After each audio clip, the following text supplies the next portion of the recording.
Welcome to plant sapiens. So ഇന്നത്തെ ക്ലാസ്സിൽ infrared സ്പെക്ട്രോസ്കോപ്പിയാണ് എടുക്കുന്നത്. കഴിഞ്ഞ ക്ലാസ്സിൽ UV വിസിബിൾ സ്പെക്ട്രോസ്കോപ്പി ഡിസ്കസ് ചെയ്തിട്ടുണ്ട്. സോ അത്രയും കുറച്ച് കൺഫ്യൂസിംഗ് ആയിട്ടുള്ള ഈ ഒരു IR സ്പെക്ട്രോസ്കോപ്പി ഡീറ്റെയിൽഡ് ആയിട്ട് അത്രയും ഷോർട്ട് ആയിട്ട് തന്നെ ഈ ഒരു ക്ലാസ്സിൽ ഡിസ്കസ് ചെയ്യുന്നുണ്ട്. സോ സ്കിപ്പ് ചെയ്യാതെ കാണുക. അപ്പോൾ ആദ്യം നമ്മൾ അറിയേണ്ടത് എന്താണ് ഇൻഫ്രാറെഡ്, ആ ഒരു വേവ് ലെങ്ത് എന്താണെന്ന് ജസ്റ്റ് മനസ്സിലാക്കി വെക്കുക.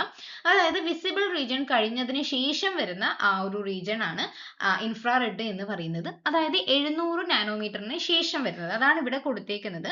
0.75 മൈക്രോമീറ്റർ എന്ന് പറയുന്നത് ഏകദേശം 750 നാനോമീറ്ററിന് കണക്കാണ് കേട്ടോ. അപ്പോൾ ഒരു ഇൻഫ്രാറെഡ് എന്ന് പറയുന്നത് പല റീജിയൻസ് ആയിട്ട് തിരിച്ചിട്ടുണ്ട്. നിയർ ഇൻഫ്രാറെഡും, short wave infrared, mid wave infrared, long wave, then far infrared regions ഒക്കെ ഉണ്ട്. അപ്പോൾ ഈ ഓരോ റീജിയൻസിൽ മെയിൻ ആയിട്ട് മിഡ് വേവ് ഇൻഫ്രാറെഡ് ആണ് കേട്ടോ കുറച്ചും കൂടി ഇമ്പോർട്ടന്റ് ആയിട്ടുള്ളത്. അപ്പോൾ ഈ ഒരു ഇൻഫ്രാറെഡ് റേഡിയേഷൻ, അതായത് ഈ ഒരു ഇൻഫ്രാറെഡ് ഒരു സബ്സ്റ്റൻസ് അബ്സോർബ് ചെയ്യുന്നത് ബേസ് ചെയ്തിട്ട് ഒരു സബ്സ്റ്റൻസിന്റെ അല്ലെങ്കിൽ ഒരു കോമ്പൗണ്ടിന്റെ ഫങ്ഷണൽ ഗ്രൂപ്പിനെ ഐഡന്റിഫൈ ചെയ്യാനാണ് ഇൻഫ്രാറെഡ് സ്പെക്ട്രോസ്കോപ്പി യൂസ് ചെയ്യുന്നത്. മെയിൻ ആയിട്ട് ഇവിടെ ഒരു ഡെഫിനിഷൻ കൊടുത്തിട്ടുണ്ട്. To identify functional group in organic and inorganic compounds by studying the absorption of infrared radiation that cause molecular vibration. അപ്പം നമ്മളൊരു എത്തനോൾ വെച്ചിട്ടുള്ള ഒരു എക്സാമ്പിൾ ഈ ഒരു പോർഷൻ എന്താണെന്നുള്ള പ്രിൻസിപ്പിൾ ഒക്കെ ഡീറ്റെയിൽഡ് ആയിട്ട് പറഞ്ഞിട്ട് ആ ഒരു പക്കയാക്കാൻ വേണ്ടിയിട്ട് എത്തനോൾ എന്ന് പറയുന്ന എക്സാമ്പിൾ വെച്ചിട്ടും ഡീറ്റെയിൽഡ് ആയിട്ട് ഡിസ്കസ് ചെയ്തിട്ടുണ്ട് കേട്ടോ. അപ്പൊ ഇതാണ് മെയിൻ ആയിട്ട് ഇൻഫ്രാറെഡ് എന്ന് പറയുന്നത്. മോളിക്യുലാർ വൈബ്രേഷൻ ബേസ് ചെയ്തിട്ട്, അതായത് ഒരു സബ്സ്റ്റൻസ്, ഒരു ഓർഗാനിക് കോമ്പൗണ്ട് അല്ലെങ്കിൽ ഒരു ഇനോർഗാനിക് കോമ്പൗണ്ട് ഇൻഫ്രാറെഡ് റേഡിയേഷനെ അബ്സോർബ് ചെയ്യുമ്പോൾ അവിടെ ഫങ്ഷണൽ ഗ്രൂപ്പ്, ആ ഒരു അബ്സോർബ് ചെയ്യുന്ന മോളിക്യുലാർ വൈബ്രേഷൻ ബേസ് ചെയ്തിട്ട് ഫങ്ഷണൽ ഗ്രൂപ്പ് ഐഡന്റിഫൈ ചെയ്യുന്ന മെക്കാനിസം ആണ് ഇൻഫ്രാറെഡ് സ്പെക്ട്രോസ്കോപ്പി എന്ന് പറയുന്നത്. ഇനി നമുക്ക് അതിന്റെ മെയിൻ ആയിട്ടുള്ള പ്രിൻസിപ്പിൾ എന്താണെന്ന് നോക്കാം. അപ്പൊ പ്രിൻസിപ്പിൾ എന്ന് പറയുമ്പോൾ ഒരു മോളിക്യൂൾ എന്ത് ചെയ്തു, IR റേഡിയേഷൻ എന്ന് പറയുന്നത് അബ്സോർബ് ചെയ്തു അല്ലെ. ആ ഒരു IR റേഡിയേഷൻ എന്ന് പറയുന്നത് the frequency of the radiation matches the natural vibrational frequency of the bond. അപ്പം നമ്മൾ ഏത് മോളിക്യൂൾ ആണോ എടുത്തത് ആ ഒരു മോളിക്യൂളിന്റെ ഒരു നാച്ചുറൽ വൈബ്രേഷണൽ ഫ്രീക്വൻസിക്ക് മാച്ച് ആയിട്ടുള്ള ഇൻഫ്രാറെഡ് റേഡിയേഷന്റെ ആ ഒരു റേഞ്ച് ആണ് നമ്മൾ അബ്സോർബ് ചെയ്യാൻ വേണ്ടിയിട്ട് പ്രൊവൈഡ് ചെയ്യുന്നത്. സോ ആ ഒരു അബ്സോർപ്ഷൻ നടത്തി കഴിഞ്ഞാൽ ആ ഒരു ബോണ്ടിൽ അല്ലെങ്കിൽ ആ ഒരു ബോൺസ് തമ്മിൽ ചില വൈബ്രേഷണൽ ട്രാൻസിഷൻസ് ഉണ്ടാകും. ആ വൈബ്രേഷണൽ ട്രാൻസിഷൻ എന്ന് പറയുന്നത് സ്ട്രെച്ചിങ്ങും ബെൻഡിങ്ങും ആണ്.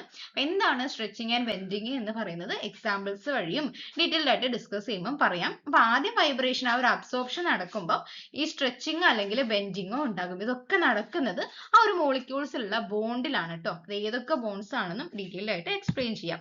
അപ്പൊ അതിനുശേഷം ഈ ഒരു വൈബ്രേഷൻ അല്ലെങ്കിൽ സ്ട്രെച്ചിങ്ങിന്റെയും ബെൻഡിങ്ങിന്റെയും മെഷർമെന്റ്സ് എന്ന് പറയുന്നത് എന്താ നമ്മൾ കണക്കാക്കുന്ന അല്ലെങ്കിൽ ഒരു വൈബ്രേഷൻ ഉണ്ടാകുന്നത് മെയിൻ ആയിട്ട് അവിടെ ഡൈപോൾ മൊമെന്റിൽ ചേഞ്ച് ഉണ്ടാകുമ്പോഴാണ്. ഡൈപോൾ മൊമെന്റിൽ ചേഞ്ച് ഉണ്ടാകുന്നത് എപ്പാന്ന് വെച്ചാൽ ഇപ്പോൾ ഒരു മോളിക്യൂൾ, ഇപ്പോൾ എത്തനോൾ ആണെങ്കിൽ തന്നെ എത്തനോളിൽ CH ബോണ്ട് ഉണ്ട്, CO ബോണ്ട് ഉണ്ട് അല്ലേ. അപ്പോൾ ഈ CH ബോണ്ടിന്റെ ആ ഒരു സ്ട്രെച്ചിങ്ങും CO ബോണ്ടിന്റെ സ്ട്രെച്ചിങ്ങും ഡിഫറെന്റ് ആണ് അല്ലേ. രണ്ടും ഡിഫറെന്റ് ആണെങ്കിൽ അത് ഏതെങ്കിലും ഒരു സ്ഥലത്തോട്ട് മൂവ് ചെയ്യുമല്ലോ. അപ്പൊ അങ്ങനെ ഡിഫറെന്റ് ആകുമ്പോൾ അവിടെ ഡൈപോൾ മൊമെന്റിൽ ചേഞ്ച് ഉണ്ടാകും. then in case രണ്ടും ഒരേ സ്ട്രെച്ചിങ് ആണെങ്കിൽ, രണ്ട് ബോണ്ടും ഒരേ സ്ട്രെച്ചിങ് ആണെങ്കിൽ ഡൈപോൾ മൊമെന്റിൽ അവിടെ ചേഞ്ച് ഉണ്ടാവില്ല. അങ്ങനെ ചേഞ്ച് ഉണ്ടാവാത്ത സമയത്ത് വൈബ്രേഷൻ നടക്കില്ല. അന്നേരം ഈ ഒരു സ്പെക്ട്രോസ്കോപ്പിനെ കൊണ്ട് ഒരു ഉപയോഗവും ഇല്ല. ഇതാണ് മെയിൻ ആയിട്ട് ആ ഒരു സ്പെക്ട്രോസ്കോപ്പി എന്ന് പറയുന്നത്. then ആ ഒരു അപ്പാരറ്റസിൽ എന്താണ് ഉണ്ടാവുക എന്ന് പറയാം. ആദ്യം നമ്മൾ എന്ത് ചെയ്യുക, ഒരു ഇൻഫ്രാറെഡിന്റെ ഒരു സോഴ്സ്, നമ്മൾ ആ ഒരു UV വിസ് പറഞ്ഞതുപോലെ തന്നെ ഇൻഫ്രാറെഡ് റേഡിയേഷൻ പ്രൊവൈഡ് ചെയ്യാൻ ഒരു സോഴ്സ്, മെയിൻ ആയിട്ട് ഗ്ലോബർ അല്ലെങ്കിൽ നേൺസ്റ്റ് ഗ്ലോബർ ഒക്കെയാണ് യൂസ് ചെയ്യുന്നത്. അങ്ങനെ എന്ത് ചെയ്തു, നമ്മൾ ഇൻഫ്രാറെഡ് പ്രൊവൈഡ് ചെയ്തു. അപ്പൊ ഇൻഫ്രാറെഡ് പ്രൊവൈഡ് ചെയ്യുമ്പോൾ നമ്മൾ ഏത് സബ്സ്റ്റൻസിന്റെ ഫങ്ഷണൽ ഗ്രൂപ്പ് ആണ് കണ്ടുപിടിക്കേണ്ടത്, അത് വെക്കാൻ വേണ്ടിയിട്ട് ഒരു സാമ്പിൾ ഹോൾഡർ ഉണ്ട്. നമ്മളിപ്പം സോളിഡ് ആയിട്ടുള്ള ഒരു സബ്സ്റ്റൻസ് ആണെങ്കിൽ KBr പെല്ലറ്റ് ആണ് യൂസ് ചെയ്യുക. ദെൻ ലിക്വിഡ് ആണെങ്കിൽ ഒരു സോൾട്ട് സെല്ലാണ് സാമ്പിൾ ഹോൾഡർ ആയിട്ട് യൂസ് ചെയ്യുക. അല്ലെങ്കിൽ ചില കേസിൽ ഗ്യാസ് ആയിട്ടും യൂസ് ചെയ്യാറുണ്ട്. അപ്പൊ ഇതാണ് മെയിൻ ആയിട്ട് സാമ്പിൾ ഹോൾഡർ. അപ്പോൾ ഒരു ഇൻഫ്രാറെഡ് റേഡിയേഷൻ ഉണ്ട്. ആ ഒരു ഇൻഫ്രാറെഡ് ഒരു സോഴ്സ് ഇൻഫ്രാ റേഡിയേഷൻ നമ്മൾ പ്രൊവൈഡ് ചെയ്തു. ആ ഒരു ഇൻഫ്രാറെഡ് റേഡിയേഷനെ നമ്മൾ ഒരു സാമ്പിളിലൂടെ കടത്തിവിട്ടു. ആ ഒരു സാമ്പിളിൽ നമ്മൾ വേണ്ട സാധനങ്ങളൊക്കെ എടുത്തിട്ടുണ്ട്. അപ്പം ആ സാമ്പിളിലൂടെ എന്ത് ചെയ്യും, ആ സാമ്പിളിൽ കടത്തിവിട്ടതിന് ശേഷം ആ ഒരു ലൈറ്റ് ഒരു മോണോക്രോമാറ്ററിലാണ്, മോണോക്രോമാറ്റർ ഉണ്ട്. അപ്പൊ ഇതിന്റെ ഇടയിൽ, ആ ഒരു ലൈറ്റിന്റെ ഇടയിൽ ഒരു മോണോക്രോമാറ്റർ ഉണ്ട്. ആ ഒരു മോണോക്രോമാറ്റർ എന്ത് ചെയ്തു, ലൈറ്റിനെ സ്പെസിഫിക് വേവ് ലെങ്ത് അനുസരിച്ചിട്ട് മാറ്റി അല്ലേ? ആ ഒരു നമ്മൾ കഴിഞ്ഞ ക്ലാസ്സിൽ പറഞ്ഞ അതേ മെത്തേഡ് തന്നെ ഇൻഫ്രാറെഡ് പ്രൊവൈഡ് ചെയ്തു. നമുക്ക് ഏത് വേവ് ലെങ്ത് ആണോ വേണ്ടത് ആ ഒരു സ്പെസിഫിക് വേവ് ലെങ്ത്തിലുള്ള ഇൻഫ്രാറെഡിനെ മാത്രം ആ സാമ്പിൾ ഹോൾഡറിലോട്ട് കടത്തിവിടും. ഓക്കെ, then ആ സാമ്പിൾ ഹോൾഡറിലോട്ട് കടത്തിവിട്ട് കഴിഞ്ഞാൽ അത് ട്രാൻസ്മിറ്റ് ചെയ്യുമല്ലോ. റേഡിയേഷൻ സ്പെസിഫിക് ആയിട്ടുള്ള ഒരു ഇൻഫ്രാറെഡ് റേഡിയേഷൻ ട്രാൻസ്മിറ്റ് ചെയ്തു പോകും. ആ ഒരു ട്രാൻസ്മിറ്റഡ് ആയിട്ടുള്ള ഇൻഫ്രാറെഡ് റേഡിയേഷനെ മെഷർ ചെയ്യുന്നു. മെഷർ ചെയ്യാൻ വേണ്ടിയിട്ട് മെയിൻ ആയിട്ട് തെർമോകപ്പിൾസും ഫോട്ടോ ഡയോഡും ഒക്കെയാണ് ഡീറ്റെയിൽഡ് ആയിട്ട് യൂസ് ചെയ്യുന്നത്. then അത് എന്താ കമ്പ്യൂട്ടറിൽ റെക്കോർഡ് ചെയ്തിട്ട് നമ്മളൊരു ഗ്രാഫ് പ്ലോട്ട് ചെയ്യാണ്. ആ ഒരു ഗ്രാഫ് എന്ന് പറയുന്നത് ട്രാൻസ്മിറ്റൻസിന്റെ പെർസെൻറ്റേജും വേവ് നമ്പറും ബേസ് ചെയ്തിട്ടുള്ള ഒരു ഗ്രാഫാണ് പ്ലോട്ട് ചെയ്യുന്നത്. കുറച്ചും കൂടി ഡീറ്റെയിൽഡ് ആയിട്ട് നോക്കാം.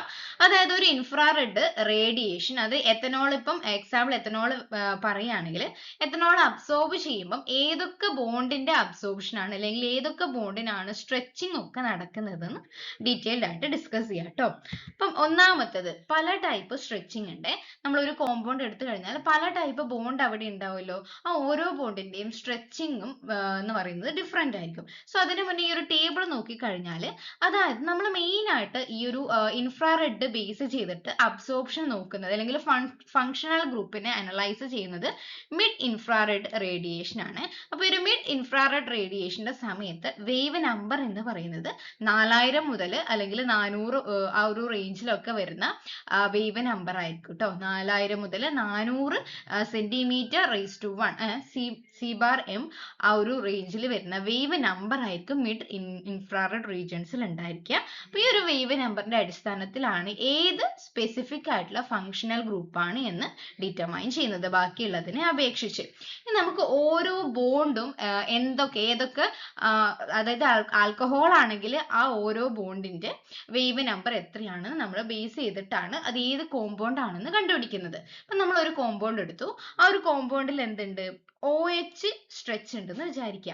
അപ്പൊ ആ ഒരു OH സ്ട്രെച്ച് പല കോമ്പൗണ്ടിലും ഉണ്ടല്ലോ. അപ്പൊ ഇൻ കേസ് അതൊരു ആൽക്കഹോൾ ആണെങ്കിൽ ആ ഒരു OH സ്ട്രെച്ചിന്റെ വേവ് നമ്പർ നമ്മൾ ആ ഒരു ഇൻഫ്രാറെഡ് പ്ലോട്ട് ചെയ്തപ്പോൾ അവയുടെ ആ ഒരു വേവ് നമ്പർ ഏകദേശം ഈ ഒരു റേഞ്ച് 3200 മുതൽ 3600 വരെയുള്ള ആ ഒരു റേഞ്ചിലാണ് വന്നതെങ്കിൽ, സെന്റിമീറ്റർ ആ ഒരു റേഞ്ചിലാണെങ്കിൽ അത് ആൽക്കഹോൾ ആണ് എന്ന് മനസ്സിലാക്കാം. OHന്റെ സ്ട്രെച്ച് ആണ്, OH ബോണ്ടിന്റെ ആ ഒരു സ്ട്രെച്ച്. ഇൻ കേസ് അതൊരു കാർബോക്സിലിക് ആസിഡ് ആണെങ്കിൽ അവിടെ വെരി ബ്രോഡർ ആയിട്ടുള്ളതായിരിക്കും വേവ് ലെങ്ത് എന്ന് പറയുന്നത്. സോ 2500 മുതൽ 3300 വരെ ആയിരിക്കും അവയുടെ വേവ് നമ്പർ. ആ ഒരു നമ്പർ ബേസ് ചെയ്തിട്ട് നമ്മൾ എന്ത് ചെയ്തു? ഗ്രാഫ് പ്ലോട്ട് ചെയ്തു. അപ്പൊ ആ ഒരു ഗ്രാഫ് നോക്കിയാൽ ഗ്രാഫിന്റെ പീക്ക് നോക്കിക്കഴിഞ്ഞാൽ ബ്രോഡ് ആണോ വെരി ബ്രോഡ് ആണോ എന്നുള്ള ആ ഒരു പീക്കും വേവ് നമ്പറും നോക്കിക്കഴിഞ്ഞാൽ നമുക്ക് മനസ്സിലാകും ആ ഒരു OH സ്ട്രാൻഡ് ഒരു ആൽക്കഹോളിന്റെ ആണോ അല്ലെങ്കിൽ ഒരു കാർബോക്സിലിക് ആസിഡിന്റെ ആണോ എന്നത്. രണ്ടാമത്തത് CH സ്ട്രെച്ച് ആണ്. CH സ്ട്രെച്ച് എന്ന് പറയുമ്പം 3 sp3 sp2 sp ആ ഒരു അറേഞ്ച്മെന്റ് ഉണ്ടല്ലോ, ഇലക്ട്രോണിക് അറേഞ്ച്മെന്റ് ഉണ്ടല്ലോ. അതിൽ ആദ്യത്തെ sp പൊസിഷനിലുള്ള CH ആണെങ്കിൽ ഏകദേശം 3300 സെന്റിമീറ്റർ ആയിരിക്കും ഉണ്ടായിരിക്കുക. sp2ലാണെങ്കിൽ 3000 മുതൽ 3100 ആയിരിക്കും. sp3 പൊസിഷനിലുള്ള CH ആണെങ്കിൽ 2850 മുതൽ 2960 ആയിരിക്കും. ഇനി C ഡബിൾ ബോണ്ടോ സ്ട്രെച്ച്, അത് ഡബിൾ ബോണ്ട് ആയത് കൊണ്ട് തന്നെ ഇതിൽ കാണിച്ചേക്കുന്ന പോലെ സ്ട്രോങ് പീക്ക് ആയിരിക്കും ഉണ്ടായിരിക്കും കേട്ടോ. ഇത് ഒരു എക്സാമ്പിൾ ജസ്റ്റ് ഒരു ഡയഗ്രാം കൊടുത്തിയാണ്. അപ്പൊ ഇതേപോലെ ഇത് ശരിക്കുള്ള ഒരു ഗ്രാഫാണ്. ഇതേപോലെ മുകളിലോട്ട് സ്ട്രോങ് പീക്സ് ഉണ്ടായിരിക്കും C ഡബിൾ ബോണ്ട് ഓയിൽ. ഇനി അത് ഈ C ഡബിൾ ബോണ്ടോ ഒരു കീറ്റോൺ ഗ്രൂപ്പിന്റെ ആണെങ്കിൽ, നമ്മൾ എടുത്ത സബ്സ്റ്റൻസ് ഒരു കീറ്റോൺ ഗ്രൂപ്പ് ആണെങ്കിൽ 1705 മുതൽ 1725 വരെ ആയിരിക്കും വേവ് നമ്പർ. അപ്പൊ നമ്മൾ പ്ലോട്ട് ചെയ്ത വേവ് നമ്പറിനെ ബേസ് ചെയ്തിട്ട് അത് കീറ്റോൺ ആണോ അല്ലെങ്കിൽ എസ്റ്റർ ആണോ അല്ലെങ്കിൽ ഒരു അമൈഡ് ഗ്രൂപ്പ് ആണോ എന്ന് മനസ്സിലാക്കാം C ഡബിൾ ബോണ്ടോ ബേസ് ചെയ്തിട്ടാണെങ്കിൽ. then ഒരു NH സ്ട്രെച്ച് ബേസ് ചെയ്തിട്ടാണെങ്കിൽ അതൊരു അമൈൻ ഗ്രൂപ്പ് ആണെങ്കിൽ, അമൈഡ് ആണ് ഇത്, അമൈൻ ഗ്രൂപ്പ് ആണെങ്കിൽ 3300 മുതൽ 3500 വരെ ആയിരിക്കും. പിന്നെ അതിൽ തന്നെ പ്രൈമറി അമൈൻസ് ആണെങ്കിൽ 2 പീക്ക് ഉണ്ടാകാം, സെക്കൻഡറി അമൈൻ ആണെങ്കിൽ 1 പീക്ക്. ഇതൊക്കെ നമ്മൾ ഈ ഒരു ഗ്രാഫ് പ്ലോട്ട് ചെയ്തത് ബേസ് ചെയ്തിട്ടാണ് കേട്ടോ മനസ്സിലാക്കുന്നത്. then മോസ്റ്റ് ഇമ്പോർട്ടന്റ് ആയിട്ട് ഫിംഗർ പ്രിന്റ് റീജിയൻ എന്ന് പറയുന്ന ഒരു റീജിയൻ ഉണ്ട്. അതായത് 1500നും താഴെയുള്ള ഒരു റീജിയൻ, 1500 സെന്റിമീറ്റർ C/m താഴെയുള്ള ഒരു റീജിയൻ ആണ് ഫിംഗർ പ്രിന്റ് റീജിയൻ എന്ന് പറയുന്നത്.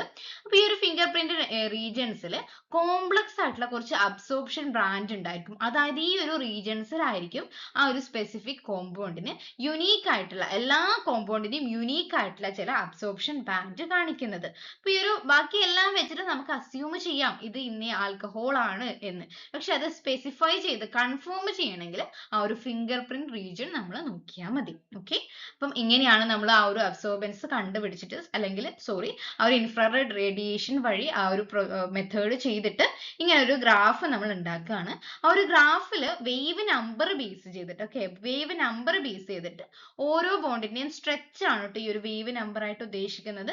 ആ ബോണ്ടിന്റെ സ്ട്രെച്ച് ബേസ് ചെയ്തിട്ട് അത് ഏത് ബോണ്ടാണ്, അത് ഏത് കോമ്പൗണ്ടുമായിട്ട് അല്ലെങ്കിൽ കാർബോക്സിലിക് ആസിഡ് ആയിട്ടാണോ ആൽക്കഹോൾ ആയിട്ടാണോ ബന്ധപ്പെട്ടത് എന്നൊക്കെ നമ്മൾ ഡിസ്കസ് ചെയ്യാണ്, കണ്ടുപിടിക്കുകയാണ്.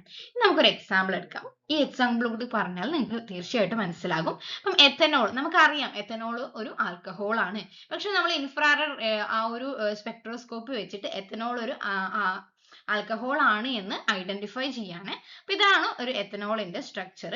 അപ്പൊ എത്തനോളിലുള്ള ഫങ്ഷണൽ ഗ്രൂപ്പ് എന്താ? OH ഗ്രൂപ്പ് ഉണ്ട്, CH ഗ്രൂപ്പ് ഉണ്ട് അല്ലെ, OH ഗ്രൂപ്പ് ഉണ്ട്, CH ഗ്രൂപ്പ് ഉണ്ട്, then CO ഗ്രൂപ്പ് ഉണ്ട്. ഓക്കെ, OH ഉണ്ട്, CO ഉണ്ട്, CH ഗ്രൂപ്പും ഉണ്ട്. അപ്പൊ ഈ ഓരോ ബോണ്ടും മെയിൻ ആയിട്ട് ഈ OH സ്ട്രെച്ച് ആണെങ്കിൽ അതൊരു ആൽക്കഹോൾ ആണെങ്കിൽ OH സ്ട്രെച്ചിന്റെ അബ്സോർപ്ഷൻ എന്ന് പറയുന്നത് അല്ലെങ്കിൽ വേവ് നമ്പർ എന്ന് പറയുന്നത് 3200 മുതൽ 3600 വരെയാണ്. ഇനി CH നാണെങ്കിൽ 2850 മുതൽ 2960 വരെയാണ്. CO ആണെങ്കിലോ 1050 മുതൽ 1150 വരെയാണ്. അവിടെ സ്ട്രോങ് പീക്ക് ഉണ്ടായിരിക്കും, ദെൻ മീഡിയൻ പീക്ക്, ഒരു ബ്രോഡർ ആയിട്ടുള്ള പീക്ക് ഉണ്ടായിരിക്കും. ഇങ്ങനെയുള്ള ഒരു ഗ്രാഫ് ആണ് നമ്മൾ എത്തനോൾ ഒരു ആൽക്കഹോൾ ആണെങ്കിൽ കിട്ടുന്നത്. അപ്പൊ ഇങ്ങനെ എന്ത് ചെയ്തു, നമ്മൾ സ്പെക്ട്രോസ്കോപ്പി വെച്ചിട്ട് ഒരു ഡയഗ്രാം വരച്ചപ്പം ഇതേപോലെയുള്ള ബ്രോഡർ പീക്ക് അതേ വേവ് ലെങ്ത്തിൽ അതേ അബ്സോർപ്ഷനിൽ ഇതേപോലെയുള്ള പീക്സ് ഒക്കെ നമുക്ക് അവൈലബിൾ ആയി. അപ്പൊ നമുക്ക് കിട്ടിയത് ഇന്റർപ്രിട്ടേഷൻ നമുക്ക് കിട്ടിയത് ഒരു OH പീക്ക്, ബ്രോഡർ ആയിട്ടുള്ള ഒരു OH പീക്ക് ആണ് നമുക്ക് കിട്ടിയത്. അപ്പൊ നമുക്ക് കൺഫേം ചെയ്യാം അതൊരു ആൽക്കഹോൾ ഗ്രൂപ്പ് ആണ്. ദെൻ CH പീക്ക് മീഡിയം ആയിട്ടുള്ള CH പീക്ക് ആണെങ്കിൽ ആ ഒരു CH എന്ന് പറയുന്നത് ഒരു ആൽക്കലൈൻ ചെയിൻ ആണ്, ആൽക്കൈൽ ചെയിൻ ആണ് എന്ന് കൺഫേം ചെയ്തു. ദെൻ CO പീക്ക് എന്ന് പറയുന്നത് ഫർദർ എത്തനോളിന്റെ ബാക്കിയുള്ള സ്ട്രക്ചേഴ്സും കൺഫേം ചെയ്തു. ദെൻ ഇങ്ങനെ കൺഫേം ചെയ്തപ്പോൾ നമുക്ക് മനസ്സിലായി ഈ IR സ്പെക്ട്രോസ്കോപ്പി വെച്ച് എത്തനോൾ എന്ന് പറയുന്നത് ഒരു ആൽക്കഹോൾ ആണ് എന്ന് മനസ്സിലായി. അതായത് അതിന്റെ ഫങ്ഷണൽ ഗ്രൂപ്പ് ബേസ് ചെയ്തിട്ട് മനസ്സിലായി. അപ്പൊ ഇതില് എത്തനോൾ എക്സാമ്പിൾ വെച്ചിട്ട് മെയിൻലി സ്ട്രെച്ചിങ്ങും ബെൻഡിങ്ങും എന്താണെന്നും കൂടി ഒന്ന് ഡീറ്റെയിൽഡ് ആയിട്ട് പറയാം. എത്തനോളില് stretching vibration involves a change in dipole bond. അതായത് ഇപ്പൊ നമുക്ക് ഇവിടെയുള്ള OH സ്ട്രെച്ച് എന്ന് പറയുന്നത് കൂടുതലല്ലേ, സ്ട്രെച്ചിങ് 3200 മുതൽ 3600 വരെ കുറച്ചും കൂടി കൂടുതൽ സ്ട്രെച്ചിങ് ആയിരിക്കും ഉണ്ടായിരിക്കും അല്ലെ. മറിച്ച് ഈ ഒരു CHന്റെ അകത്തുള്ള സ്ട്രെച്ചിങ് അതിനേക്കാളും കുറച്ചും കൂടി കുറവാണ്. അപ്പൊ അവിടെ സ്ട്രെച്ചിങ്ങിൽ തന്നെ മാറ്റം വന്നില്ലേ. അപ്പൊ ഈ ഒരു സ്ട്രെച്ചിങ് ഒക്കെ നടക്കുന്നത് ഹൈ ഫ്രീക്വൻസിയിലാണ് കേട്ടോ. ഹൈ ഫ്രീക്വൻസിയിലാണ് ഈ ഒരു രണ്ട് സ്ട്രെച്ചും നടക്കുന്നത്. OH ലെയും CH ലും ആണ് മെയിൻ ആയിട്ട് സ്ട്രെച്ചിങ് നടക്കുന്നത്. അതാണ് സ്ട്രെച്ചിങ് കൂടുതലായിട്ട് കാണുന്നത്. ഓക്കെ, അപ്പൊ സ്ട്രെച്ചിങ് നടക്കുന്നത് ഹൈ ഫ്രീക്വൻസിയിലാണ് എന്ന് മനസ്സിലാക്കുക. അപ്പൊ അതിനാണ് സ്ട്രെച്ചിങ് എന്ന് പറയുന്നത്. then ഇതേ സമയത്ത് തന്നെ ബെൻഡിങ് വൈബ്രേഷൻ നടക്കുന്നുണ്ട്. അതായത് മെയിൻ ആയിട്ട് CH ബോണ്ടിലുള്ള ബാക്കി ചില CH ബോണ്ടുകൾക്ക് ബെൻഡിങ്, സിസറിങ്, റോക്കിങ്, വേഗിങ് ആൻഡ് ട്വിസ്റ്റിങ്. വേഗിങ് എന്ന് പറയുമ്പോൾ ഈ ഒരു C ഉണ്ട്, ഈ ഒരു H എന്ത് ചെയ്യും, അങ്ങോട്ടും ഇങ്ങോട്ടും ഒരേ ഡയറക്ഷൻ അങ്ങോട്ടും ഇങ്ങോട്ടും അപ്സ് ആൻഡ് ഡൗൺ ആയിട്ട് മൂവ് ചെയ്യും. ചിലത് ഒരേ ഡയറക്ഷനിൽ, ഇത് ഇങ്ങോട്ടേക്ക് മാത്രം മൂവ് ചെയ്യുമ്പോൾ അത് മുകളിലോട്ട് മാത്രം മൂവ് ചെയ്യും. അങ്ങനെ ഒരേ ഡയറക്ഷനിൽ പല രീതിയിലുള്ള മൂവ്മെന്റ് നടത്തുന്നുണ്ട്. അതൊക്കെ ലോവർ ഫ്രീക്വൻസിയിലാണ് മെയിൻ ആയിട്ട് ഉണ്ടായിരിക്കുക. ഓക്കെ, മെയിൻലി ഈ ഒരു ഫിംഗർ പ്രിന്റ് റീജിയൻസിലായിരിക്കും അല്ലെങ്കിൽ ഈ ഒരു ബെൻഡിങ് വൈബ്രേഷൻ നടക്കുന്നത് ഫിംഗർ പ്രിന്റ് റീജിയൻസിലായിരിക്കും. ഈ ഒരു ബെൻഡിങ് വൈബ്രേഷനും സ്ട്രെച്ചിങ് വൈബ്രേഷനും ബേസ് ചെയ്തിട്ടാണ് എത്തനോൾ ഒരു ആൽക്കഹോൾ ആണ് എന്ന് കൺഫേം ചെയ്യുന്നത്. സ്ട്രെച്ചിങ് നടക്കുന്നത് എപ്പോഴും ഹയർ ഫ്രീക്വൻസിയിലായിരിക്കും, ബെൻഡിങ് വൈബ്രേഷനേക്കാളും ഹയർ ഫ്രീക്വൻസിയിലായിരിക്കും സ്ട്രെച്ചിങ് നടക്കുന്നത്. ചുരുക്കി പറഞ്ഞാൽ ഈ ഒരു സ്ട്രെച്ചിങ്ങും ബെൻഡിങ്ങും ബേസ് ചെയ്തിട്ട് അവയുടെ അബ്സോർബൻസിനെയും അബ്സോർപ്ഷനെയും ബേസ് ചെയ്തിട്ട് അല്ലെങ്കിൽ വേവ് നമ്പർ ബേസ് ചെയ്തിട്ട് നമ്മൾ ഉണ്ടാക്കുന്ന ഗ്രാഫ് പ്ലോട്ട് ചെയ്തതിന്റെ അടിസ്ഥാനത്തിലാണ് ആ ഒരു കോമ്പൗണ്ട് ഏതാണ് എന്ന് ഐഡന്റിഫൈ ചെയ്യുന്നത്. സോ നിങ്ങൾക്ക് എല്ലാവർക്കും മനസ്സിലായിട്ടുണ്ടാവുമെന്ന് വിചാരിക്കുന്നു. സോ അങ്ങനെയാണെങ്കിൽ എൻ്റെ ചാനൽ ഒന്ന് സബ്സ്ക്രൈബ് ചെയ്യാൻ മറക്കരുത്. ഇഷ്ടപ്പെട്ടെങ്കിൽ ലൈക്ക് ചെയ്യാൻ, ഏതെങ്കിലും പോർഷൻസ് എടുക്കണമെന്നുണ്ടെങ്കിൽ ആ ഒരു കമന്റ് ബോക്സിൽ പറഞ്ഞാൽ മതി. ക്ലാസ് ഇത്രയേ ഉള്ളൂ. Thank you.